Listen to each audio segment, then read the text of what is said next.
At the core, this is the next level of human evolution. I could see my body down there meditating, and all of a sudden, I felt this landing. It was undeniable, it was in my face.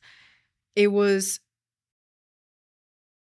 Welcome to one more episode of Homo Luminous.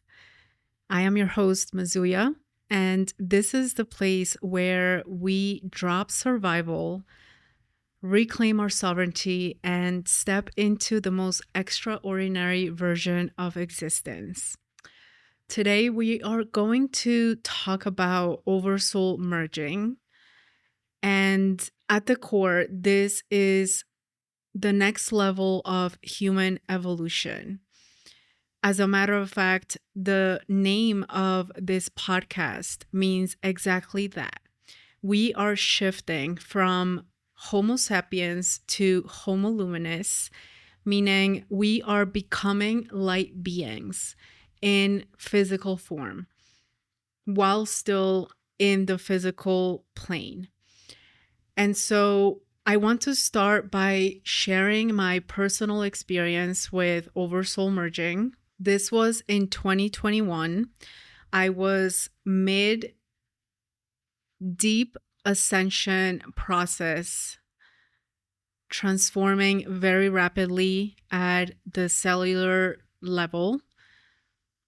I remember I started losing my hair, and my family was very concerned. They thought that I was sick, that something was happening to me, but I knew at a very deep level that this was part of that process that I was undergoing. And the reason that it was so intense, it's because it happened very quickly. When I met my twin flame, that triggered a very rapid ascension process. And by the way, it wasn't because he was very awakened or very, high level. As a matter of fact, he chose a completely different path, but it was the soul contract. The moment that we came into contact with each other would be the moment that would trigger this rapid ascension. And so I was in the middle of this process, completely isolated from the world, completely unplugged from the system, no job, no friends, no social circle. I had to learn how to do everything on my own, to go out and eat, to travel, to go out and dance when I wanted to dance, because dancing is one of my favorite things in the world. It was all part of the process, right? I had to unplug from the system in order to really go within, find myself, go through this process of ascension, and eventually come back into the 3D realm transformed. And this is the reason that I teach a very grounded spirituality, because there was a moment in my journey that I became very ungrounded. I started having all these high level experiences. I started experiencing extraterrestrial contact. I started communicating with higher intelligence, developing these superpowers and these advanced psychic abilities that I no longer found meaning in the physical experience. I became disconnected from money, from work. I didn't understand why I had to work so hard to pay for food and shelter and water and, mostly things that Mother Earth provides for us. And so while that isolation is an important and vital phase of the ascension journey, that's not what it's about. Ascension was never about floating away into the cosmos and abandoning the physical reality. It was about bringing the divine to planet Earth through our body, through our vessel, through our choices, through our daily actions. We are meant to come back into the 3D realm and experience this human journey to its full extent with all the resources and all the emotions and all the experiences that are available for us here because they have a purpose. So it's not about rejecting money. It's not about,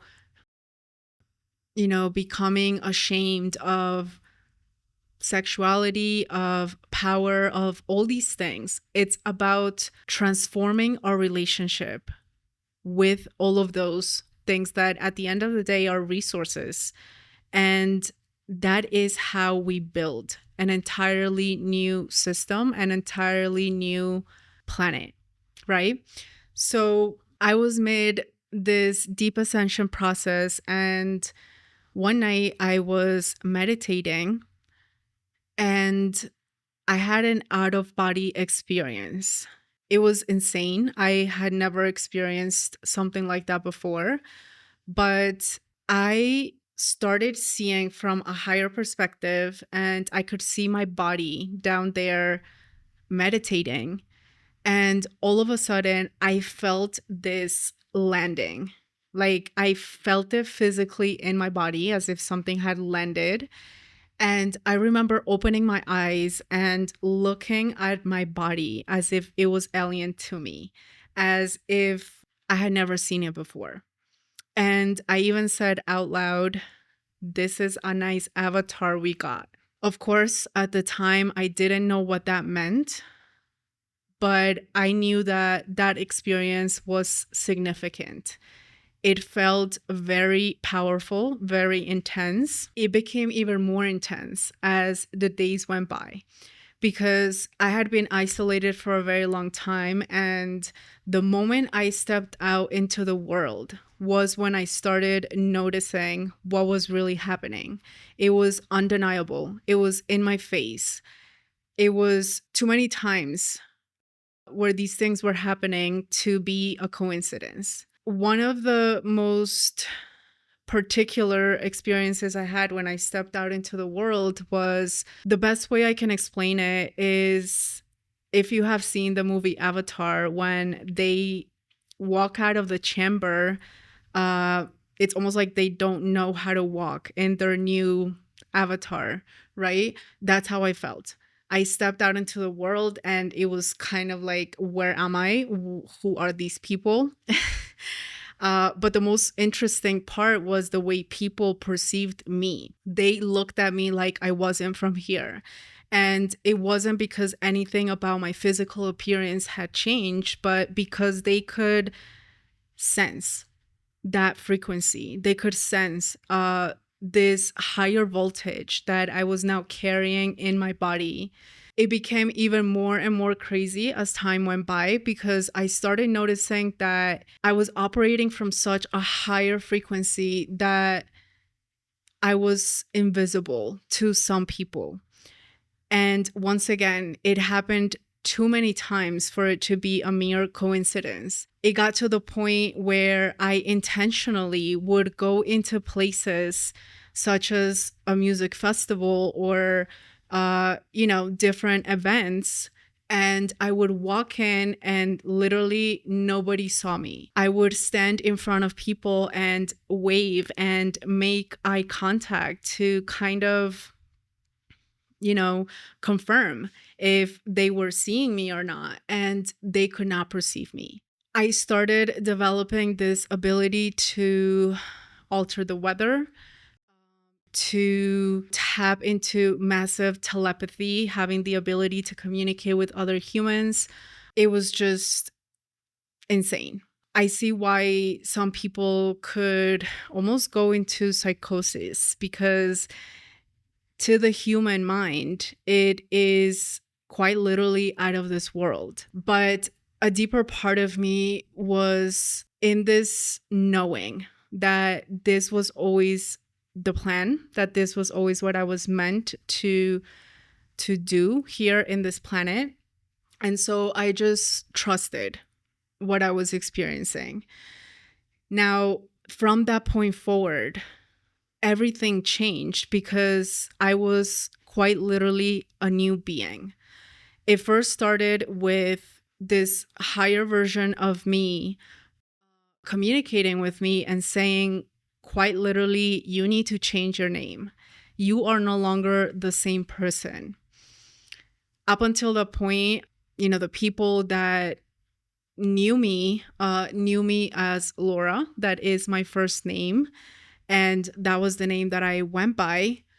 And I received this download that said, you need to switch to Andrea because you are no longer the same being. Essentially, Laura prepared the body. Laura underwent all the karmic patterning and the unraveling of those patterns and, in essence, dissolved or cleansed the density away from the vessel in order to prepare it for this higher intelligence to descend into the body. So here I am sitting like, what do you mean?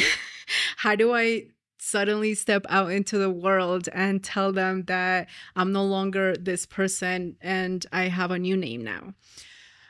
But once again, I've always been very tapped into my intuition, to the divine guidance that I receive, and I trusted what I was being led into. That summer, I was going on a solo Euro trip, and I said, well, this is the perfect opportunity to, step into this new identity, to introduce myself as this new self, as Andrea. Another thing that was very drastic in how I started operating and existing in this planet was how I felt guided to take care of my vessel. And it's not even like I was guided, I was forced, quite literally forced. So I remember there was a time where I ran out of groceries and I kept procrastinating going to the supermarket. It was the strangest thing ever because at the time I lived at my first apartment in Miami, and there was a supermarket nearby. Nothing crazy, pretty normal supermarket. It was convenient, it was close, so that's where I used to food shop. And I kept procrastinating to the point where I would get up to go food shopping and I would somehow end up laying in bed again and ordering takeout. And it got to a point where I was like, okay, what is going on? This is definitely very strange. I'm done procrastinating. I clearly need to go food shopping. So let me go do that. I walked into the supermarket and I can almost not find the words to explain what I felt when I walked in there. Everything about that place was physically uncomfortable for me. And I'm not saying this from a place of superiority or, who are these people? They're less than me or anything like that. It was just the energy, the vibration of the place.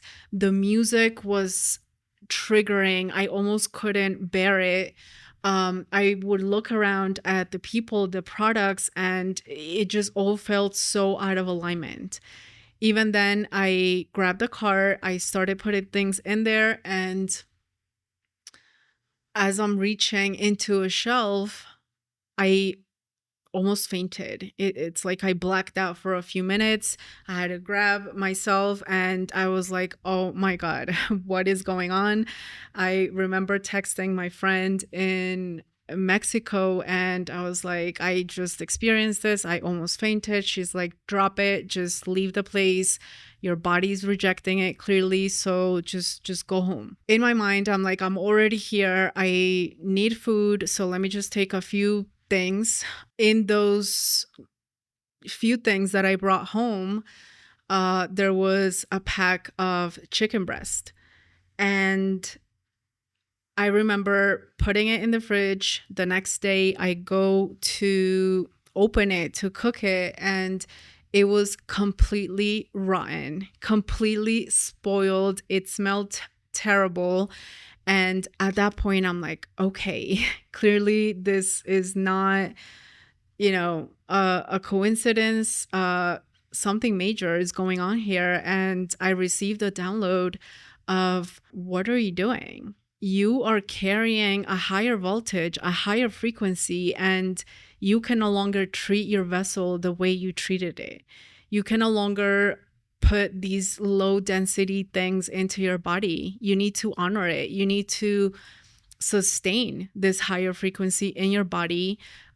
So from this point forward, only organic food. And it was also a process where my body slowly started rejecting, low density meals, fast food, meat. I gradually started moving from,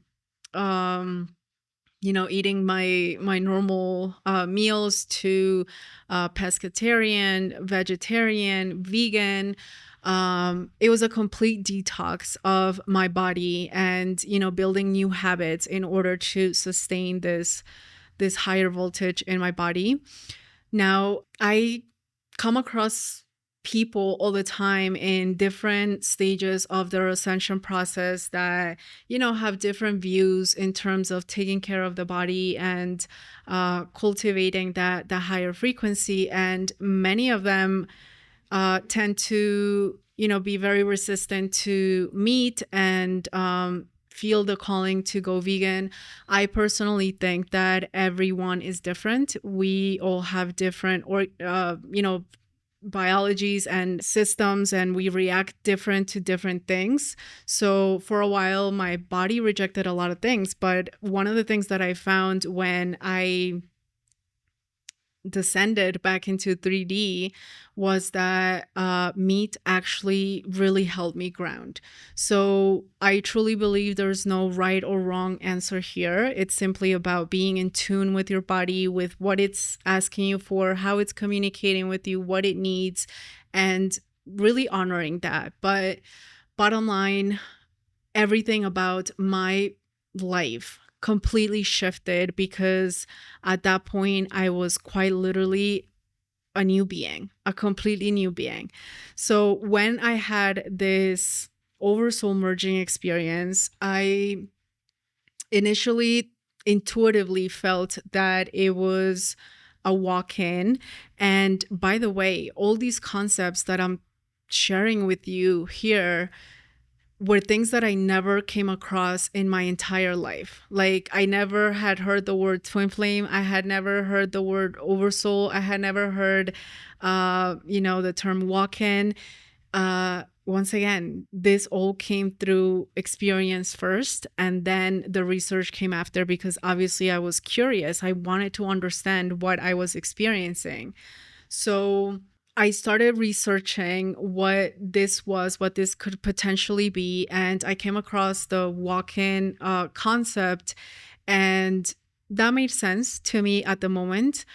But on a deeper level, I felt that it wasn't necessarily a different soul that came into the vessel, like a swapping, right? I felt that it was a higher fragment of my soul that descended into the body. This was long before I knew what the oversoul was, and of course, even knew that it was part of the next level of human evolution.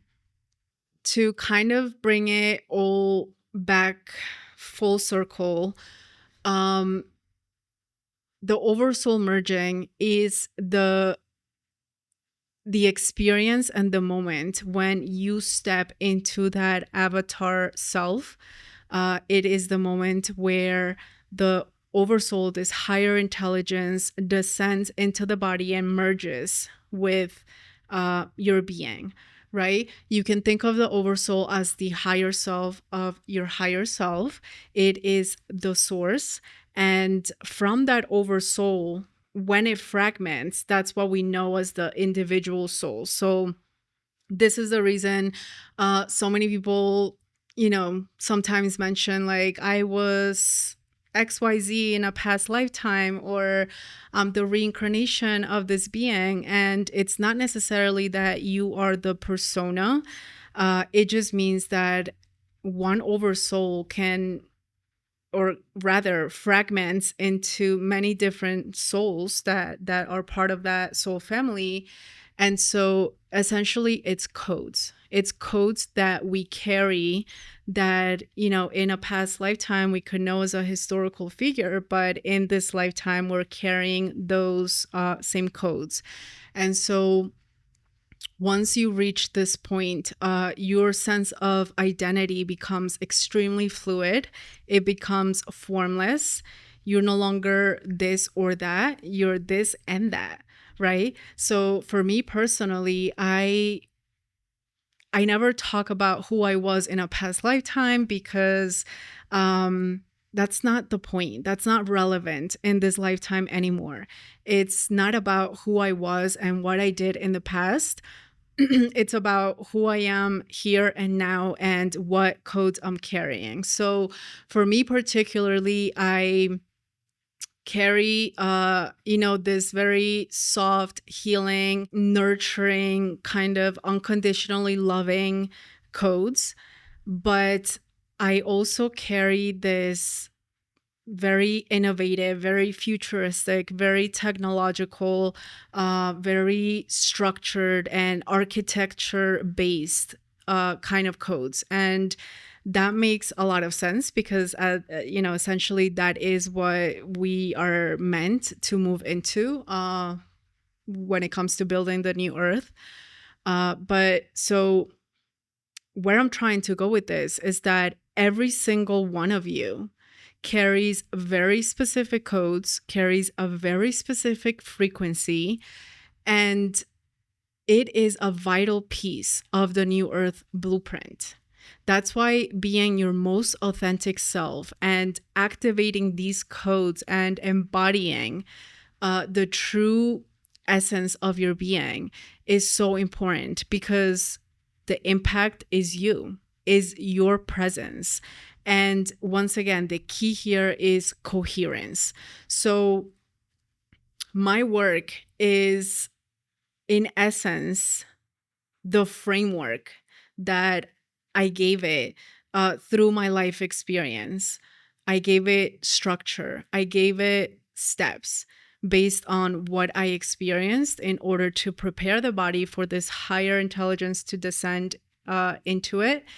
And so coherence is the key, because there's a very big difference between just vibing high and becoming a coherent node. By the way, becoming a coherent node is so powerful because we don't need masses and masses of people reaching this state. Relatively a small amount of coherent nodes that are truly operating from avatar consciousness could impact 8 billion people, could cause that tipping point in human consciousness, because once again, you become this tower, this Wi-Fi network from where other people can download these codes. And so this is the next level of self-mastery. I like to think of it as the master's degree in ascension. And as always, I want to make it very clear that I'm not here to be worshipped. I'm not here to exist as something superior. Leadership doesn't mean you're above anyone. It just means that you go first and you come back with the blueprint to build more leaders, right? So in my world, difference in role doesn't mean difference in value. The whole point of this thing is sovereignty. It is to reclaim our own autonomy, our own ability to think critically, to discern, to trust our inner knowing, to become more self trusting, to be less dependent on anything external to us. In essence, this is what Christ consciousness actually looks like. It is not a man in the sky who is coming back, who is descending again. Christ is not the man itself. It's not the persona. It's the consciousness. It's the level of awareness and the dimension of divine intelligence that one can operate from. And most importantly, it's about anchoring it into the body. So if you have felt your whole life a deep calling to do something greater than yourself, even to serve God, even if you didn't necessarily resonate with a certain religion, this is what it looks like. This is the point of ascension, where the calling is to shift from serving humanity to serving God.